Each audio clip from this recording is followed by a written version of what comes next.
Welcome back to the channel, everyone. We're out here today just checking out this shade cloth area that we had just built just to free up some space in the greenhouse. We've got all these plants out here. These are all market plants that need to be hardened off even more because they are growing so fast with all of our fresh compost and our own DIY potting soil.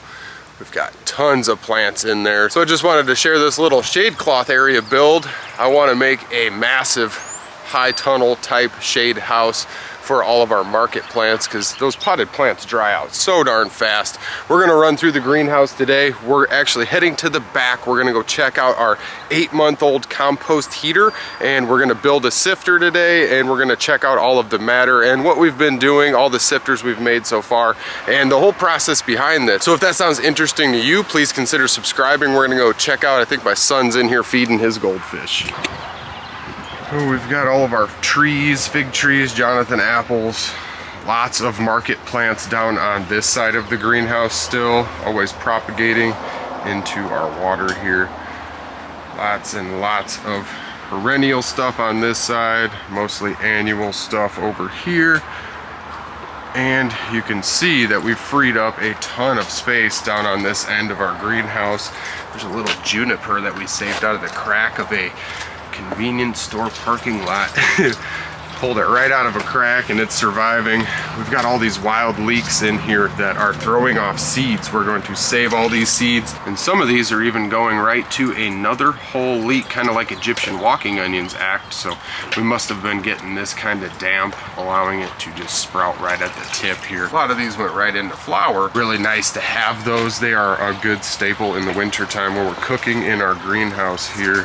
I got the water going. We got the water going. All the fish must be all fed up. They must have been feeding them before we got in here. Usually they're going crazy over the food. Our little aquaponics bin here. We can see that we got a little baby guppy swimming right up there. I don't know if you'll be able to see him or not. Tiny little baby guppy swimming right up in here. There's one. And the mama guppies right there. We have kept all mosquito infestation out of both of these ponds. We do not have any mosquitoes. I don't see any coming through the greenhouse. We try not to keep too much standing water. This lavender over here is just going wild. Just like to give a little update of the whole greenhouse here. And you can see over here where we had cleared all of our tarps off for the most part. We wetted it down. We've got little sprouts coming up just from residual seeds from last winter and last summer. We got ourselves a couple rows of lettuces and mixed crops there, do it real nice and thick. I think we're gonna throw some tomatoes down on this end of the greenhouse because we haven't planted much in here. Most of our greenhouse space has been dedicated to keeping all of our market crops warm because we've done more market crops this year than we ever have in any year past. So we've made our way down to the other end of the greenhouse. We're gonna be making ourselves a nice little brick oven to cook off of. So stay tuned, drop a comment if you wanna see that video. Give us some ideas on the type of stove we should build with them. We're just gonna build some type of little rocket stove to be able to cook off of. And we're gonna make some DIY mortar and stuff like that. So if that sounds interesting, definitely stay tuned and check that one out in the future here. So we are heading on out back of the greenhouse here. We've got our massive compost pile just holding our solar panels for us. We're sitting about 75 degrees outside.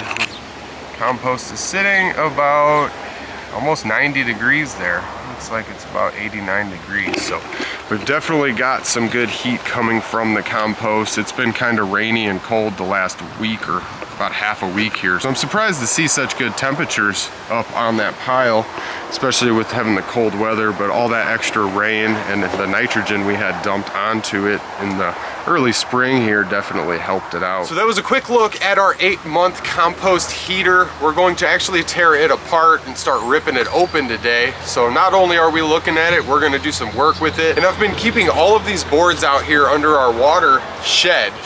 So we're catching a bunch of water on this shed, our dry shed, whatever you wanna call it. We've been keeping all these boards and little strips of wood and the offcuts from these out here to keep them dry. We've been keeping our bricks dry, all types of stuff. We also got this nice little mesh cloth, 10 foot by like 3 foot or 3.5 foot. So we ended up paying about $5 for this 10-foot roll. It goes for about 12 to 15 to 17 in a store, depending on where you go. So I went over to my local discount store, my discount builder supply, and we picked this up. The inside was a little smashed up there, so that's probably why it was so cheap, but this is going to be great for our sifters and our build today. So we're gonna actually build this up and then we'll come back and talk about it after we go through that.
So the sun is shining over here, but we have a nasty storm brewing behind us, and it's just kind of gotten windy.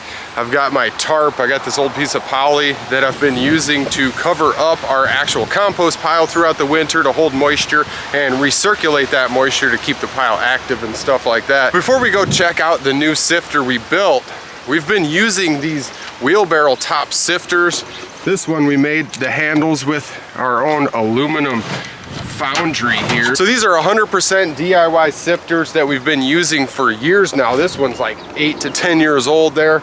This one's about 4 or 5 years old, and I built this one with the thoughts that I could shovel everything into our wheelbarrow, take it wherever I wanted, and then just throw this right on the handles here and sift right into that. That way I don't have to do a whole lot of work, and extra work is what I don't need. So trying to get a nice stationary sifter like this one here, try and show the whole thing.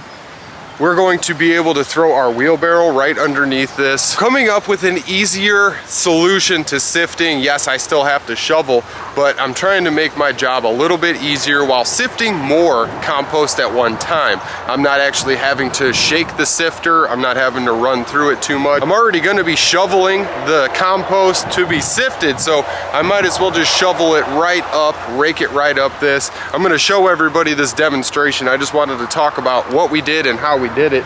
Very simple to tack all those pieces down. We just have to have something on top of our mesh here. That's why I wanted to show the whole process of how we actually built this and how I put it together, because anybody could do this with simple hand tools. As long as you can cut some wood or have them cut to the right sizes, you can build one of these for yourself. I've seen people build really cool circular sifters, like drum sifters, and they put a whole lot of money and a whole lot of effort into achieving that sifter, and they still have to shovel it in. There's still incurred cost with that, and there's still a lot of labor behind that process. So this was the cheapest method I could come up with. This only cost me about $6 to build because I used all recycled materials. All this wood was found as scrap. We got this for free. We found this on Facebook Marketplace, and from friends, family, anybody who's got scrap wood or scrap windows, we are definitely going to be taking them and reusing them. So we really only spent $5 to $6, $5 and some change to get this hardware cloth, and we've still got some leftover cloth here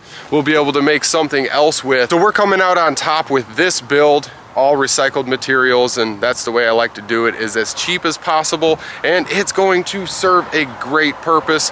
We're gonna set the camera down and we're gonna go ahead and sift some of this compost here.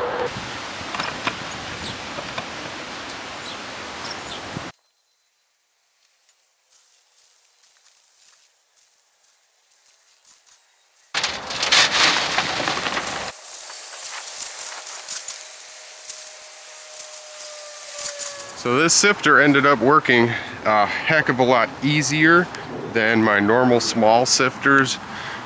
We've got a decent angle on it. Not sure of the exact angle. I may prop it up a little bit more, but for now, this works great. I can get my whole wheelbarrow under there. The double wide wheelbarrow fits right up underneath it, right up under the support bar here. And we've got all of this super rich compost. There's some unbroken down stuff in there still. So we had lots of unbroken down wood chips in the actual surface, so I didn't really throw the surface in a compost ring like I usually do.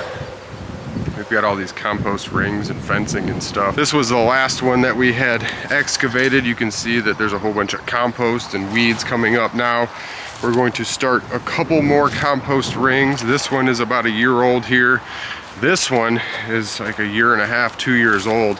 And basically everything down in here is just turned back to dirt. We've got a few logs across the bottom to soak up any extra nutrients and kind of prevent any erosion or loss. Great compost here. We're going to be able to use all of that. It's just been collecting all of my drain tile and our tunnels for our greenhouse here. Coming to the front side of the sifter here, we've got a nice little setup. And we've got all of this really thick, heavy, chunky stuff. We've got our little bin down here, catching all the debris that's falling through. After it makes its way down, we've got lots dropping still. You can see a nice little pile back there. So if we can put a tarp underneath it and catch more of that. But all of this just runs right down to the bottom of the sifter, and then we can toss it right back up on here with the shovel. So we create ourselves a nice pile of heavy, thick, big, large matter, and then we create a whole bunch of fresh sifted stuff for ourselves. All of this will go on top dressings, and all of this will be mixed up for soils for perennial plants and stuff like that. So if anybody's got any questions on this build, I tried to show the entire process. It's not to an exact measurement. I just did it based off of the width of our wire mesh here. So whether it be 3 feet, 3.5 feet, we've got all of this fresh, warm compost coming out of here. A lot of rhizomes, mycose rhizomes in there. Lots and lots of life. Got ants, we've got centipedes, spiders, bugs, all types of life in there. Lots of fungi growing on it. Just all around great material to have, and now we're going to have a way to sift a whole lot more, a whole lot faster, as opposed to shaking these little sifters by hand. I'd like to thank everybody for checking this video out, and if you have any questions, definitely drop them in the comments below. If you got any suggestions or ideas, I may change the angle on this a little bit, make it a little steeper so it runs off a little better. But for the most part, this thing is solid and it's operating exactly how I want it to. So with that being said, I will see you guys next time.